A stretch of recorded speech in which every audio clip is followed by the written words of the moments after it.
Pilha de Gibis.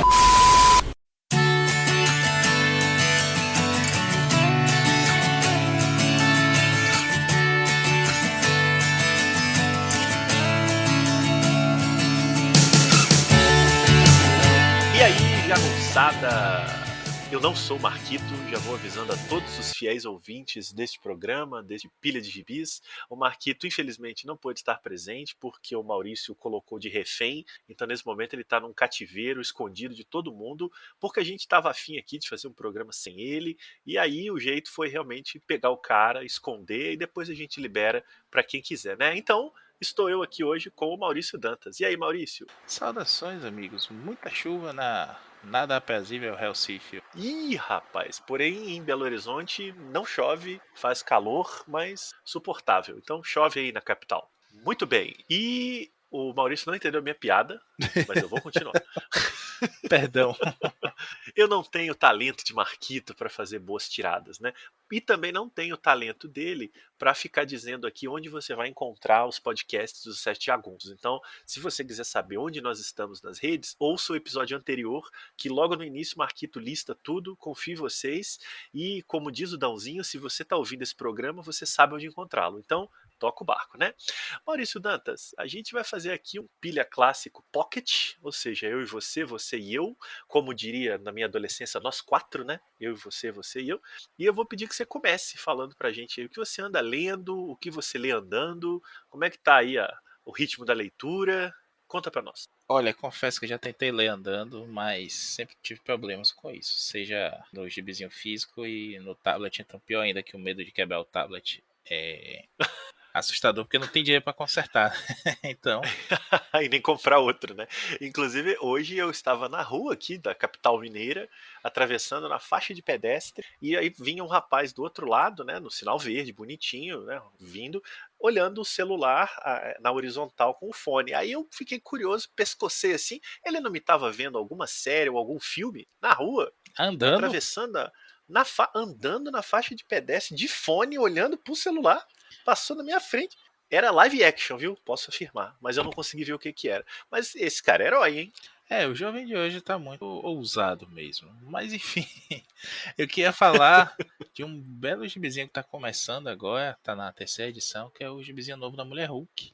Pegando aí o embalo, né, do ônibus que saiu agora pela Panini, mas o da Panini é o do Burnie, que é sensacional, adoro essa fase aí, tô pra ler ainda. Reler, né, na verdade, É. e E como estou aqui, né, fazendo as vezes do Marquito, vou dizer o que ele sempre diria. Este podcast aprova o trabalho de John Byrne. sempre, diferente de uns e outros por aí, mas É que tá na modinha de fazer hate do John Byrne, né? é, de uns e outros também, né? Parece que pega de vez em quando uns pra Cristo e percebem que nunca prestou. Aí daqui a 6 meses sai o ônibus dele, todo mundo. Mas enfim, esse gibi novo da Mulher Hulk vem num momento agora de recuperação da personagem aí de volta ao normal, né? Ela teve aquela fase lá que ela tava cinza depois do cacete que ela tomou em Guerra Civil. E aí ela ficou meio estresse pós-traumático, viu gente e tudo mais lá. Ela quase morre também lutando. Tanto que, como a gente estava conversando em off aqui, né, Marcelo? Toma uma coça do casar, mas quase mata a mulher Hulk, vai ter. E Prioridades. ela tava bem. Voltou a ser verde aí na fase do Iron, Jason Iron dos Vingadores, mas estava bem hulkada ainda, assim, fortuna e falando diferente, tipo o primo famoso dela. Só que agora ela volta ao clássico, né? A Jennifer volta dos poderes e da aparência e tudo mais. Ela tá grandona, fortuna, bonita, inteligente. Volta a advogar também nesse gibi novo. E tem algumas ligações aí. Tanto é saído direto dos Vingadores do Iron, que você não precisa ler se não quiser, tá divertido, mas concordo com todas as críticas contra também. Tem ligação com a fase atual do Quarteto Fantástico também, essa do Dan Slott, que tá rolando agora uma saga bem interessante lá, que é o Reckoning War, a Guerra do Acerto de Todos, não sei como é que a Panini vai traduzir aqui. E ela traz aí de volta nesse gibi o Valete de Copas, que é aquele personagem com aquele visual esdrúxulo, parecendo uma carta mesmo de tarô lá, né, de baralho, não sei, que tinha morrido lá atrás no Vingadores A Queda, quando o Bendis destrói os Vingadores para reconstruí-los. Lembra dele, Marcelo? Muito pouco, mas eu me lembro desse personagem parecer muito como se ele tivesse sido criado pelo Grant Morrison. Nunca te pareceu? Parece um personagem tipo da Patrulha do Destino, assim. Ou então é tipo aquele Aztec também, que é um visual bem estranho, assim, você olha e diz, acho que esse personagem é legal, quero ver mais dele, e a gente nunca vê, né? Não, não vê. Pois é, ele voltou agora, tá se explicando ainda aí qual é o papel dele, o que é que vai acontecer, por que que ele voltou, é um grande mistério aí, ele tá meio de sidekick dela. E tem algumas tiradas bacanas, ela volta a usar a penthouse lá, né, a cobertura da Vespa, que ela usava na fase do Burn. E quando ela abre lá os armários, a Vespa, sempre tão socialite e ocupada, nunca mais usou aquele prédio, aquele apartamento dela. Então as roupas dela estão todas lá, roupas antigas e fora de moda. Ela, será que ainda cabe em mim? E tá bem bacana, assim. Não aconteceu muita coisa ainda não. Tá bem dia a dia dela, assim. Ela voltando a advogar, lidando lá com o valete que tá dormindo no sofá da casa e tudo mais, tentando ver o que tá acontecendo. Mas tem um ritmo bem legal. As caracterizações muito boas, tem algumas participações de Vingadores e tudo mais, algumas brincadeiras lá, tentando remontar a origem do Valete. Eu recomendo aí, é um gibizinho que tá começando agora, vale a pena. Eu fiquei órfão, né, mês passado do gibi da Mulher-Aranha, que eu já falei aqui no Pilha passado, e vivo comentando aí no Twitter como eu acho legal. E aqui a gente tem um outro bom operário desenhando, tal qual na Mulher-Aranha, que a gente tinha o P.A. Pérez, a gente tem aqui o Roger Anton. E o argumento é da Rainbow Rowell, que eu não gostei. Ah, era exatamente o que eu ia perguntar, se você tinha falado o nome do pessoal, Né? dos autores. Pois é, deixei pro final porque eu ia fazer justamente essas Aê, referências. É um gibi que justo, me justo. surpreendeu, eu só lia um por conta da personagem mesmo, que eu adoro a Mulher Hulk, desde sempre. Alô, Hasbro, cadê o bonequinho da Mulher Hulk com a roupa do Quarteto Fantástico? Eu estou esperando. A Rainbow Rowell eu tinha escrito alguma outra coisa, eu não tinha curtido e até apaguei da memória já. E aí eu fui ler apesar disso, né? Mas gostei bastante do gibi, me surpreendeu. Posso ter pego o gibi anterior dela no mau dia, vou até tentar descobrir qual foi. Olha aqui na minha lista de gibis lidos. E tem as capas são da Jean Bartel. Eu não sei se você conhece, Marcelo. Ela tem um Instagram muito bom. Ela é uma capista excelente. Uns trabalhos aí, uma arte mais pop, assim, com Não, vou excelentes acompanhar no modelos. Assim, Instagram. parece que é gente de verdade mesmo, assim. O rosto, né, desenhado. Não é realista, tipo um Alex Ross da vida, não, mas parece que você tá vendo alguém que você conhece ali nos desenhos dela. Maravilhosas as capas dela. Ela fez até as capas de um dos meus desenhos favoritos dos anos 80, que é Jamie e as Hologramas. Mentira, mas tem algumas pessoas que dizem que eu sou fã da Jamie até hoje, né? Então, gosto muito. Tá nota 10, viu, esse gibi aí. 10 de 10, como diz o jovem. 10/10. E Olha aí, 5 começando ainda, estrelas, então olha só. pulem aí, porque vem direto de Vingadores, tem ligação com o quarteto do Slot, que tá muito. E em si é um belo gibizinho Ixi, aí, que rapaz. tá puxando personagens da série C e D da Marvel. Às vezes é o que tá salvando, né? Porque aí os personagens série A é aquela bagunça dos Vingadores. E é impressionante, né? Como o Jason Aaron tá rendendo legal aí. O gibi deve estar vendendo bem, né? Porque ele tá dono da casa. Não só ali nas sagas e tal. Ele já tá nos Vingadores há o quê? Uns 3 anos? Já virou isso? Tá, eu acho que tá, viu? Porque ele já. Mais que isso, porque Vingador já tá numa numeração bem altinha. E ele começou essa numeração nova, que inclusive aqui começou a mensal dos Vingadores em capa cartão da Panini. Foi naquela época ali que o Spencer tava começando no Aranha, o Isso, Slott tava exatamente. começando no Uma Homem de renovada Ferro. ali, no Homem de Isso, Ferro e no Quarteto, né? isso, Foi então. aquela arrumada de casa ali. Eu comecei a ler Então, os Vingadores dele, mas não consegui continuar além da edição 7. aquele primeiro arco, principalmente com pegar o cadáver de um Celestial e fazer um Megazord dele com o Toqueiro Fantasma piloto, foi complicado. Mas tem coisas boas, viu? Tem coisas boas, tem Sim, coisas imagino, eu péssimas. imagino. Eu acompanho o noticiário, só não acompanho a leitura. Mas como a gente vive falando nos pilhas aqui, né? Realmente, às vezes são os personagens C e D que estão salvando, tanto Marvel quanto DC hoje em dia. A gente vive falando lá da cozinha da DC, que os caras estão fazendo fora, gente que a gente nem conhecia, o Tim Sheridan, conversei com o Marcos dele, de um pilha recente também, que vai fazer agora o Flashpoint Beyond, o Jeremy Adams, que tá no Lanterna, e muita gente boa aí que tá aparecendo do nada, o Josh Williamson, que a gente vive elogiando, conseguiu manter um gibi ruim do Flash sendo vendido por ano, sem cancelamento. Incrível. E esse daí eu acompanhei, viu? Assim, eu li os encadernados brasileiros, né? Que eram baratinhos, saíam regular. Bons Eu acho tempos. que eu fui até o 9. Aí passou ali a Guerra dos Flashes, eu achei que já tava bom. Falei, tá bom, mas não, acho que não vai sair disso aqui não. Aí concluiu a Guerra dos Flashes e eu abandonei. Mas fiquei muito feliz, porque é um autor que a gente percebe que é um artesão da indústria, né? Um batedor de carteira ali, ele entra às 8, sai às 6 e trabalha direitinho no prazo, não parece que não dá trabalho para o editor e escreve bem, assim. Claro, não é brilhante, não inventa muita coisa, mas ele arruma a casa. Ele arrumou a bagunça que era o Flash, acho que foi uns 2 anos arrumando o Flash, e agora ele tá arrumando outros personagens aí, né? Qual que ele tá escrevendo? Bombadinho aí agora? Nossa, ele tá fazendo muita coisa. Ele tá fazendo o Deathstroke Inc., que é com o Exterminador e a Canário Negro. Tá fazendo o gibi do Robin com o Isso, do Demi. Robin, você andou elogiando aí, que é Isso. legal, né? Ele fez o Fronteira Infinita, que tá saindo agora pela fez o Liga da Justiça Encarnada, que é a continuação do Infinita, e agora vai fazer o Morte da Liga da Justiça, que descambará na crise sombria, né? Dark Crisis, que é o próximo que eu soube aí, barra tentativa de botar ordem na casa, barra semana que vem ninguém lembra, da DC. Mas ele tá Barra, fazendo. cuidado, não faça um reboot, né? E assim É. vai. Mas ele tá fazendo um negócio legal mesmo, como a gente tá falando em off aqui.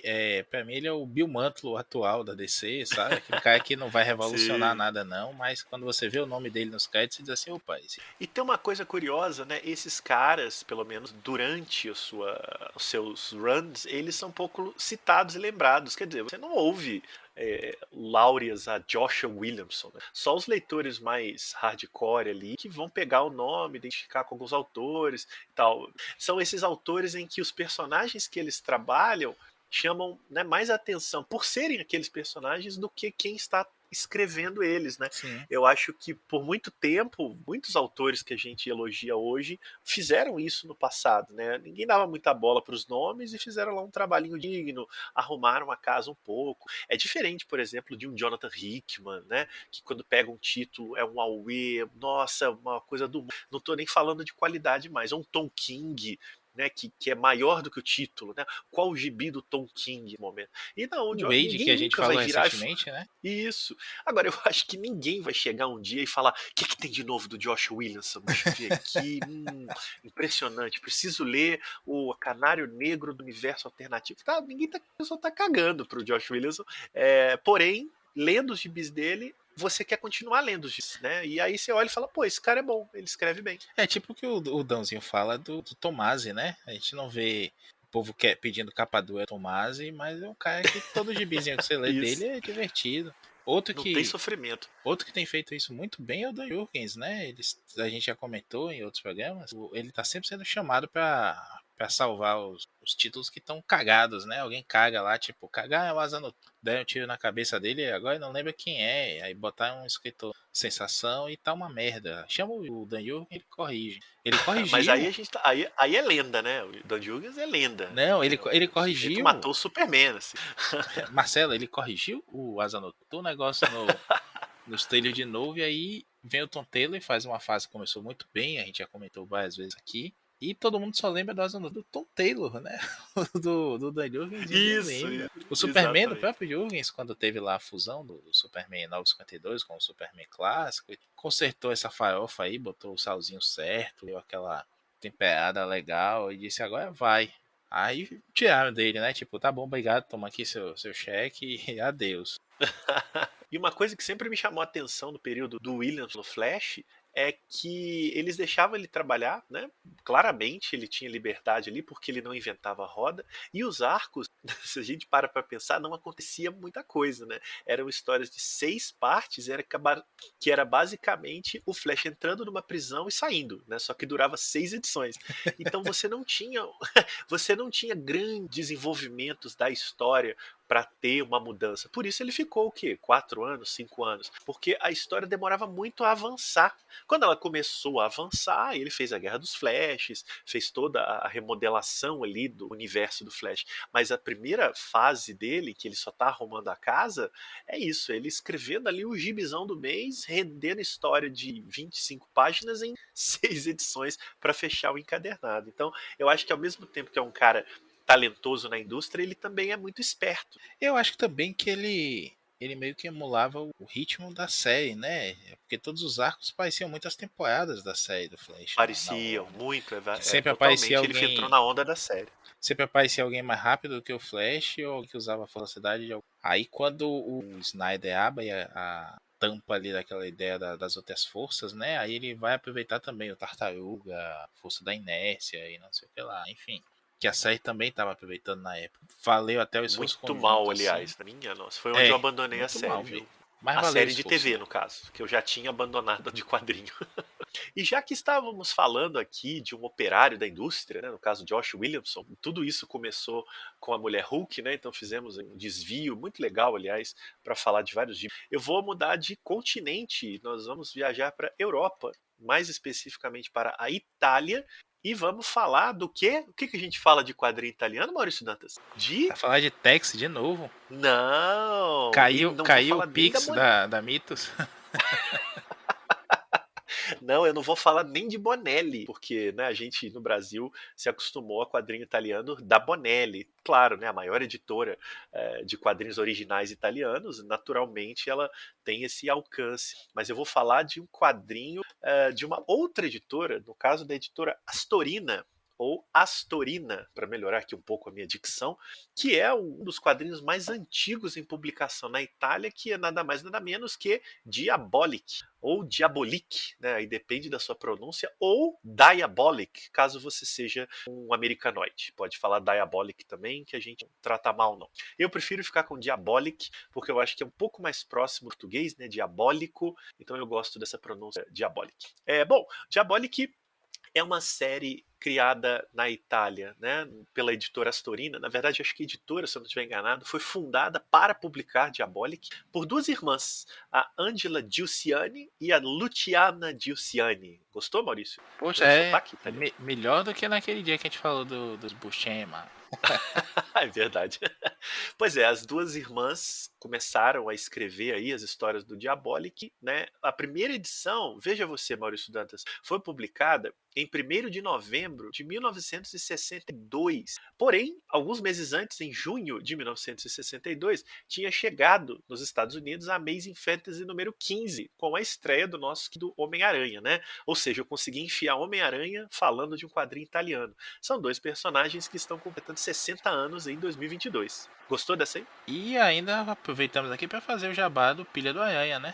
Ah, exatamente. Então, ouça o Pilha do Aranha, um podcast parceiro aqui do Pilha de Gibis, apresentado e acompanhado por mim, Maurício Dantas e Vitor Azambuja. Procure aí no fim. Né? Terminado aqui o comercial, né, colocado discretamente dentro da minha fala, o Diabolic surgiu então, né, nesse volume aí, em novembro de 62, e tem uma história muito curiosa. Reza a lenda aí, né, as próprias irmãs contavam isso, eu não sei se é a Ângela ou a Luciana, eu vou até consultar aqui meus universitários, é a Ângela, que foi quem começou as histórias. Ela dizia que andava muito de trem, né, no transporte público italiano, e ela percebia que os leitores de jornal, né, o jornal impresso, em 60, tinham muita dificuldade de abrir o jornal, né, enquanto estavam no transporte, porque atrapalhavam o movimento das pessoas que estavam ali, o jornal era muito grande, dobrar, aquela coisa. E ela pensou que seria interessante alguma leitura de fácil manipulação, que as pessoas pudessem abrir sem muita dificuldade, colocar no bolso, carregar, né, é o conceito do livro de bolso. E elas pensaram, por que não uma história em quadrinhos de leitura rápida, ou seja, o tempo da viagem, que não incomode ninguém, a pessoa fica bem à vontade para manipular, vendido em banca, né, que é uma tradição também na Itália.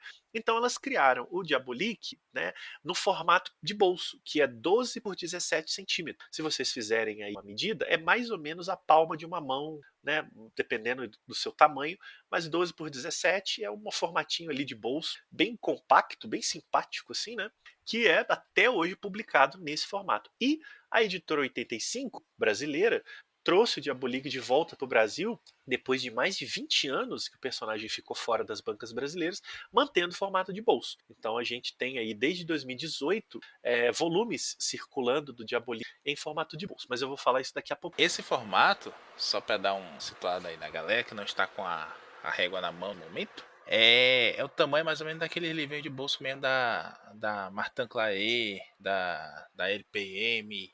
Eu tenho aqui uns gibizinhos dos Smurfs da LPM que são exatamente desse tamanho. Ah, sim, os quadrinhos, né? Os livrinhos de Isso, e quadrinhos. que é também mais ou Boa. menos o tamanho daqueles mangás que saíram aqui da JBC, lembra? Sim, e que eram Sakura, reduzidos, né? Eles isso, eram reduzidos para Samurai esse X tamanho, né? e tudo mais. É, Então é mais ou isso. menos esse tamanho aí pra situar, né? Boa. Legal. Muito. E lembrando, eu acabei não falando, os voluminhos do Diabolik tinham esse formato do 17 e histórias de 120 páginas. Então, se você faz aí a conta, é realmente um livrinho, né, de capa cartão, fácil de dobrar, né, para o pessoal poder passear à vontade aí lendo o seu gibizinho, no caso, o seu fumetinho. E por que Diabolik virou um sucesso? Aliás, eu nem falei sobre isso. Diabolik é um fenômeno na Itália. Consta aqui nas informações da internet que já somam mais de 800 volumes desde então, acho que 850 mais ou menos. Desde 62 é ininterruptamente publicado. Já teve vários spin-offs, né, de outras histórias, mas o Diabolik principal é publicado ininterruptamente desde 62 e o pessoal lá não precisa se preocupar com cronologia, com nada disso, porque o que caracteriza a série é justamente as histórias fechadas. Você tem a história do mês, que é bem comum na Bonelli, por exemplo, não em todos, mas é comum. No caso do Diabolik, é a característica da série. Ela sempre conta uma história fechadinha, bonitinha, protagonizada pelo personagem principal, que é o Diabolik, que ele não tem uma identidade revelada, ele é um assaltante ultra sofisticado e altamente inteligente, e sua parceira de crime, de cama e de coração, a Eva Kant, que é curioso, porque o Diabolik usa uma máscara para praticar os assaltos, mas a Eva Kant não, ela só usa um coque no cabelo. Então, se for para se esconder a identidade, não adianta nada, porque todo mundo sabe quem é ela e ninguém sabe quem é ele. Porém, nas histórias que eu já li, todo mundo conhece a cara dele, né? Às vezes ele aparece assim sem a máscara e alguém vira e fala: "Você é o Diabolik?" Então eu não sei muito bem como é que isso se dá na É realidade tipo do personagem, não. agente secreto mais famoso do mundo, né? É o ladrão mais Isso, o reconhecido. ladrão. Isso. Eu acho que ele usa a roupa de assaltante um pouco por estilo e também para camuflagem, né? Porque ele se esconde nos cantos, então a roupa tapa o rosto. É muito mais um efeito de camuflagem do que necessariamente esconder a identidade. Senão, coitada da Eva Kant já teria ido presa há muito tempo. E fecha a trinca de personagens, né? Os personagens principais que estão em praticamente todas as histórias, que é o detetive. Sempre tem, né? Tem que ter um antagonista. E você tem aí o detetive que persegue o Diabolik, que é unicamente capaz de enfrentar os golpes de Diabolik, né? Como ele é vendido nas revistas, é o Inspetor Ginkgo. Curiosamente, do pouco que eu já li, ele nunca consegue pegar o Diabolik. Esse papinho aí é furado.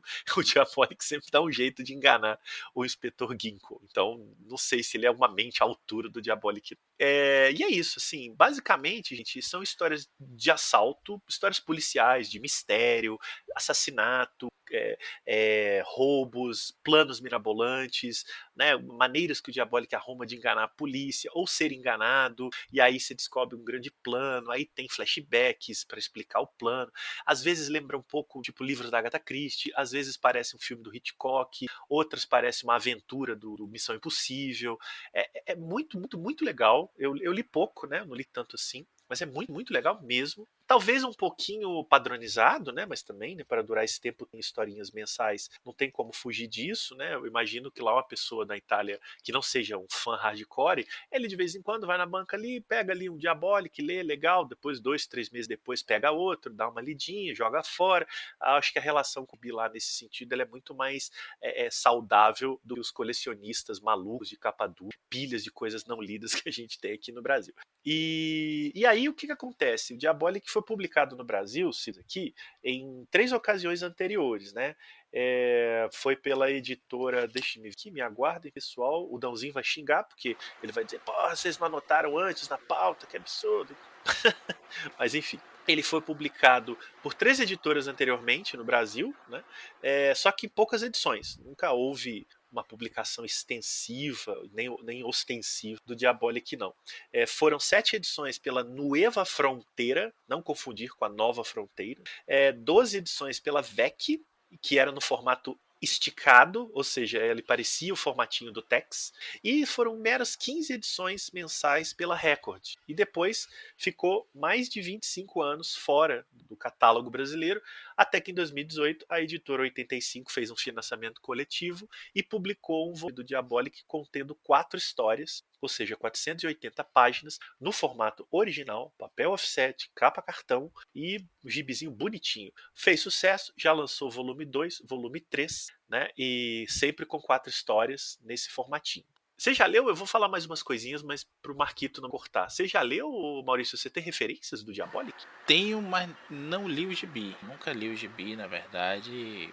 Porém, é uma referência visual muito marcante para mim por causa de um tio meu que tinha justamente essas edições da Nueva Fronteira, que é uma editora argentina. Eu lembro de meu tio comentando isso, e que chegava aqui no Brasil, eles publicavam, apesar de a gente publicavam em português, e chegavam aqui pela Fernanda Chinalha, né? A saudosa Fernanda Chinalha, que tinha lá o seu bendito monopólio da distribuição de quadrinhos no país, tal qual a Diamond lá nos Estados Unidos, pouco tempo atrás. E ele gostava muito, e eu achava muito bacana que é um personagem que não tinha detalhe nenhum, né? Ele era só uma roupa preta, toda preta assim, com aquela balaclava. E os olhos de fora, aquele olho parecia sempre desenhado meio puxado, assim, meio sinistro, então não parecia um herói. E é interessante, você falou de roupa preta, mas pelas capas ela é É, azulada. É aquela coisa preto-azul, né? Que a tinta nunca deixa muito claro, porque os a, quadrinhos são em preto e branco. Mas no desenho de capa ela é meio azulada. Isso. Eu não tinha passado na época da capa, né? Meu tio não deixava eu, porque dizia que era violento. Não sei se é mesmo, você pode Não, dizer. não é não. Mas tem Mas acho morte, que né? Então pode ser. E o é. Diabolik, ele é uma figura meio, às vezes, é um pouco Frank Castle, assim. Ele é um assaltante, mas quando ele fica puto, ele mata, sem piedade. Pá, foda-se você. Então pode ser que o seu tio te poupou disso daí. Tem isso. E eu sei também por conta de uma linha de bonecos, sempre os bonequinhos, né? Que saiu há algum tempo, que tinha umas propriedades assim, os caras não queriam pagar muito. A Marvel Toys, até então se chamava Toy Biz, e eles resolveram se manter no mercado depois que perderam a franquia da Marvel, o contrato lá com a Marvel, tudo que tinha ido para Hasbro. Então eles foram pegando personagens meio desconhecidos, assim, e um deles é o Diabolic.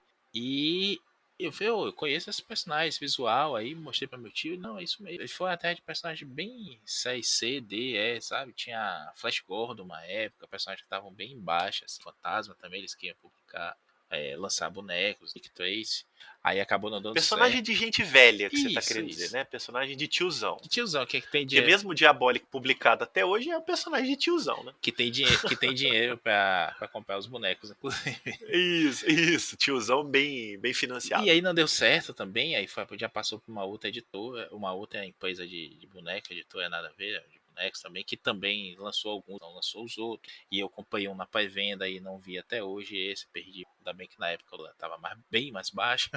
E enfim, não tive contato com a série especificamente, mas sei que teve desenho animado também no final dos anos 90. Isso, vou falar dos derivados. Sei que teve jogo de videogame também, lembro de falar alguma coisa assim. Dando uma googleada aqui justamente pra ver se é esse Diabolic mesmo. Eu vi que teve filme recente, né? Mas aí eu vou deixar contigo, que é o rei do cinema. Ô louco, rei do cinema. Pois é, então, aí a segunda parte que eu queria falar sobre Diabolic é isso, né? Primeiro eu acabei não falando das minhas impressões das historinhas que eu li. Eu li pela primeira vez por essas edições da 85, não tinha lido o personagem, e gostei muito. É como eu disse, são histórias que são um pouco parecidas umas com as outras, mas elas sempre têm uma trama envolvente. Não é tão elaborado e tão aprofundado quanto são as histórias, por exemplo, da Julia Kendall, que poderia ser parecido, né? São histórias policiais, de investigação. A diferença é que A Julia Kendall é uma criminóloga que investiga os crimes com a polícia, enquanto o Diabolik é o assaltante que está tentando, né, cometer seus golpes e seus crimes. Então você tem uma virada de ponto de vista. Mas o Diabolik é bem mais apressado, né, no sentido de ser uma leitura mais rápida mesmo. As tramas são mais simples, elas não são tão exuberantes, porém elas são sempre gostosas. Não tem muito jeito de você ler e não achar legal. É muito legal. Talvez a leitura em volumes grandes, tipo 4 histórias de uma vez, canse, porque é um pouco parecido, né? Não é à toa, isso é publicado mensalmente. Então, durante o mês, você tem tempo de recuperar um pouco o interesse e, opa, mais uma historinha bacana. Você vai gastar ali 20 minutos lendo, daqui a um mês você lê. Você pegar um volumão da 85, né? Lê de uma vez, você não vai chegar no final e vai dizer, legal, mas é um pouco parecido, mas tenha em mente a mídia, desculpa, para onde esse produto foi realizado, e você vai ver que ele é muito interessante. E a forma de consumo também dele, né? Como você falou. Isso, forma de banca, leitura do trânsito, essas coisas todas. Então é para ser assim. Que é uma coisa que, inclusive, não conversa muito com esse colecionismo atual, né? Que a gente tem visto aqui, que é a coisa do Exato, comprar pra ter, né? O comprar pra ler. exato. Então o cara quer o volumão lá do negócio e nunca vai ler. Aí num dia lá que ele decide ler, ele vai ler a primeira, legal, aí vai ler a segunda e diz, nossa, isso é chato, não sei pra que gastei o dinheiro nisso. Falta E total de contexto. E é uma coisa que dificilmente você vai ler de novo. Não é exatamente uma leitura. Primeiro, porque existem tantas e tantas histórias do personagem. Para que você vai ficar lendo histórias que você já leu, que na verdade elas não te dão nada além daquele prazer do momento, sabe? É o prazer da leitura. Não é um prazer tipo, nossa, tipo Alan Moore, quero voltar para ler de novo porque isso aqui é incrível. É o prazer do momento. É um instantâneo de prazer. Uma pizza bem temperada. E isso inclui os desenhos, né? Os desenhos é bem aquele estilo de quadrinho italiano, mais realista, mais os rostos, os corpos, os cenários são um pouco mais fotográficos, só que, de novo, diferenciando de alguns quadrinhos da Bonelli, próximos a isso, são mais simples. Então tem menos fundos, tem menos paisagem, em geral é muito rosto, né? Ou então cenas de ação, tem muita perseguição de carro, a pé, tiroteio, correria, personagem pendurado, caindo, pulando, é uma loucura. Assim, isso é muito, muito legal. Tem muita ação. E por ser um formato mais diminuto, você tem 2 a 3 quadros por página, não mais que isso. Raramente alguma página tem 4 quadros. Isso significa, né, que é uma arte mais contida, uma arte mais objetiva e sem grandes extravagâncias visuais. Então você vai folhear e vai ler o Diabolito Gosto, quase uma série policial que você quer ver toda semana, e pronto, você já quer ler outro daqui a um tempo, você não vai voltar para ler aquilo de novo. Então, amigo colecionista, desculpa, mas isso aqui foi feito para você ler e dar para alguém depois, né? Só que como esse tipo de coisa já não funciona mais no Brasil, a gente só tem acesso a isso graças a trabalhos como a da 85, que reúne as histórias num volume só, porque é mais viável comercialmente. E para fechar aqui, dissertação sobre o Diabolik, o personagem fez tanto sucesso na Itália desde 62 que em 1968, ou seja, 6 aninhos só depois da estreia em quadrinhos, ele já ganhou uma adaptação para cinema dirigida pelo Mario Bava. Mario Bava, Maurício, é um dos grandes, dos maiores cineastas italianos dos anos 60 e 70. É um dos gênios aí do horror e também de filmes de aventura. Ele é desses caras que dirigiu todos os gêneros que você pode imaginar, sempre com muita competência. Ele é tipo um autor de quadrinho que escreveu tudo, sabe? E ele foi convocado aí pelo mega ultra produtor Dino De Laurentiis, é bem conhecido aí, para dirigir uma adaptação bastante cara, o Diabolik, chama-se Perigo Diabolik, o nome do filme. É um filme muito legal, muito divertido, ele leva um pouco a coisa para o lado da comédia, mas uma comédia de aventura, muito psicodélica. Ele é de 68, então você imagina o que é um filme comercial italiano nessa época, né? Muitas cores, muita mulher de biquíni, o Diabolik é um cara assim, todo sedutor, passa metade do filme sem camisa, tem gente dançando, tem gente fliperando, tem gente correndo, colorido, é quase como se fosse um grande sonho purpurinado com aventuras de assalto. É um filme muito, muito legal e que eu recomendo aí que vocês procurem pelos meios que você sabe pelos meios que você sabe qual para assistir. É muito, muito bacana.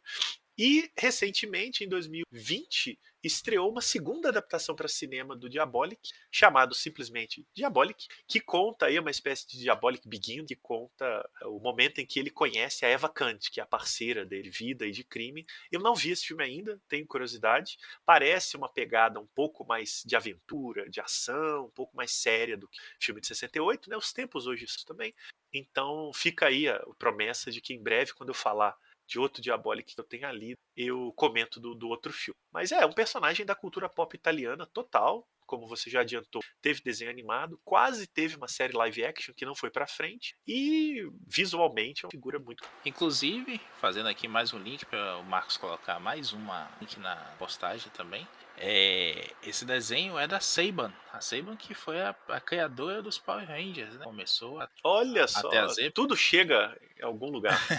Pois é, e a Power Rangers que andou aí algum tempo sendo desenhado por italianos, né? Lá pela Boom Studios, o Simone de Meu, o Francesco Mana, que tá no Ultraman da Marvel também, e tudo mais infectado. Muito bom, e eu acho que o Diabolic pode ter um potencial de continuar sendo publicado no Brasil. A 85 acabou uma campanha de financiamento aí de uma... eu confesso para você, Maurício, que já me assustou um pouco. Eles já, em vez de fazer um volume 4 do Diabolic, eles já fizeram um Diabolic especial em formato maior, edição com acabamento mais bacana. Acho que seguindo um original italiano, até aí tudo bem, né? Não estou julgando, mas a escolha por uma edição mais chique, com mais páginas, né, um especial italiano, já me acendeu o sinal amarelo de que eles podem fazer com que o personagem caia aí no colecionismo do formato, sabe? Comprem, né? Você não quer comprar o gibi de 12 por 17 sem PB? Então compre a edição especial, tamanho grande, tal, isso aqui. Me deixou um pouco preocupado. Eu não adquiri, achei um pouquinho caro já o valor. Não me interessei tanto por uma edição especial do Diabolic, eu prefiro ler as historinhas mais simples mesmo. Então, o volume 4 aí está nos meus desejos, mas tomara que fica aqui o apelo, editor 85. Não entra nessa não, 85. Não faça como a Mitos, a Panini, a Salvati, né? Fica aqui nos formatinhos. Tá dando muito certo, tá bonitinho. O que preocupa é isso, né? O exemplo das irmãs maiores, né? Mitos, poesia, é que eles têm feito isso com certo sucesso, né? Júlia virou esse formato Pois italiano, né? é. Mais Me caro. perdeu, viu? Já vou dizer. Me perdeu com isso daí. Lamento. Pois é, eu tenho gostado de ler também, assim, sem compromisso, sem periodicidade, mas de vez em quando pegar um vizinho da Júlia. Já contei a minha história, comprei só um e aí fui atrás dos escândalos. Mas tenho lido aqui, tô sempre com o tablet.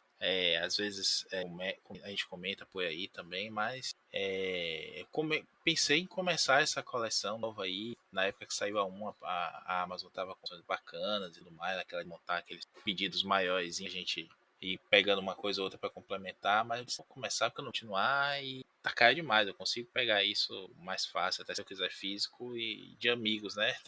O Dãozinho os fometes dele. Você mesmo, Marcelo, já falou também, né? Que passa sempre adiante, né? Vizinhos apresenta para amigos também. Alguns. Até de coração, né? É isso, mas eu não tenho tanto. Especialmente esses formatos, eu não tenho tanto apego, não. Pois é, então fica até você se sentindo enganado, né? De migrar pra isso. Tudo começou a piorar quando as mensagens vieram capa cartão. Rapaz, e capa cartão, papel mais chique, e o preço subiu, né? A coisa piorou. Eu tô até olhando aqui, ó. Vou fazer só uma pequena retificação em relação à minha preocupação com a 85. Essa edição especial chama Grande Diabolic, tá? Ela está prevista para maio de 2020. Já finalizou o financiamento no Catarse, eu não adquiri, porém não estava caro, estava custando R$ 26. É um excelente preço, apesar do frete, mas é um excelente preço. Tá de parabéns a editora 80 por colocar um gibi a esse preço. Porém, ainda permanece um pouquinho a minha preocupação de isso ser o início, né, de uma mudança no caminho do Diabolic. É um gibi de 164 páginas, né, como publicado na Itália, formato 15,5 por 21, então ele já é um especial, né, capa cartão, ok, e uma história, né, de 64. Os quadrinhos italianos têm muito essa tradição, né? Você tem os gibis regulares e as edições especiais, mais caprichadas. A Bonelli faz com cores, capas maiores. Eu mesmo tenho quando eu fui à Itália, eu comprei 3 especiais da Júlia, que reúne as 3 primeiras edições dela em formato grande, bem bonito, porque aí é feito para o tarado da coleção, bacana e tal. Então, retiro aqui a minha queixa, o preço está muito legal, mas 85, não abandone as historinhas compiladas em pequenos volumes. Contamos com... E eu tenho certeza que se o finado, porém vivo, Vitor Azambuja, estivesse aqui entre nós, ele estava falando a mesma... Saudades, Vitinho. Volte logo, Pai Nosso. Saudades, Vitinho. E eu acho que com esse momento de lamento aqui, pela ausência de Vitor, que em breve voltará, acho que a gente pode despedir, né? Já estamos gastando tempo aqui de Marquito, tempo de trabalho, né? Ele recebe por precisar abusar. Então, Maurício, você quer dar um tchauzinho aí, mandar algum recado? Aproveita que o Marquito não está aqui, fala o que você quiser. Eu gostaria apenas de dizer aqui que Marquito, pai de mandar notificações no meu celular, está aqui dizendo: lembra de falar do Omniverso, ninguém fala do Omniverso. Então, ouçam também os nossos outros programas, o Universo, Pilha do Aranha e o Sete Aguns. Inclusive, estamos com o Sete Aguns de volta dos meses. Muito tempo aí, senhor professor Anderson. E presidente, ele gosta de falar que ele é presidente. Eu não sei do que, mas ele é. Eu acho que é presidente dos RPGistas online, né? Porque ele tá toda semana aí fazendo live de RPG, né? Ou dos otakus, né? O que pode ser mais pertinente. Também é isso. Ele é otaku de cosplay. Ele pode estar aí fazendo um cosplay, essa caeta aí não sabe ainda. Mas é isso. Obrigado, Marcelo. Um prazer voltar a gravar com você. Principalmente por coisa de não ser um Pilha do Aranha, né? Que em breve também temos que gravar. Isso. A gente está adiando, eu quero avisar a audiência que a gente está adiando o Pilha da Aranha porque a pauta que já está definida, ela é uma pauta muito dolorosa para todos nós, então tá difícil convencer o trio a marcar e gravar, mas vai vir em breve, não vamos dizer qual é, mas vocês podem imaginar, e vai ser um programa um pouco melancólico. Olha, mas vamos lá, né, Maurício? Vamos lançar o desafio, inclusive, né? Aproveitar que o Marquito não tá aqui para cortar isso. Vamos lançar o desafio. Quem descobrir qual é a pauta do próximo Pilha do Aranha vai ganhar uma menção honrosíssima no programa. Boa! Eu achei que, até você falar a palavra, eu achei que você ia dizer que ia ganhar uma mensal do Homem-Aranha. Não, eu nem tenho mensal do Homem-Aranha pra doar, viu? Veja você. Imagina que presentaço. Mas é isso, olha. A dica é uma coisa relativamente recente. O resto outra vai dica. ser um programa de muito suor, sangue e lágrimas. Outra dica que nos lembrou coisas que a gente prefere deixar esquecidas por aí. Mas outra dica é que eu estou aqui arranjando umas folhas, assim, uma coisa para liberar aí os ares pesados que esse programa vai deixar pra gente. Boa! Muito bem. Nós vamos conseguir, Maurício, a gente é capaz. E é isso aí, amigos e amigas. Como diria nosso querido Marquito, um grande abraço. Tchau.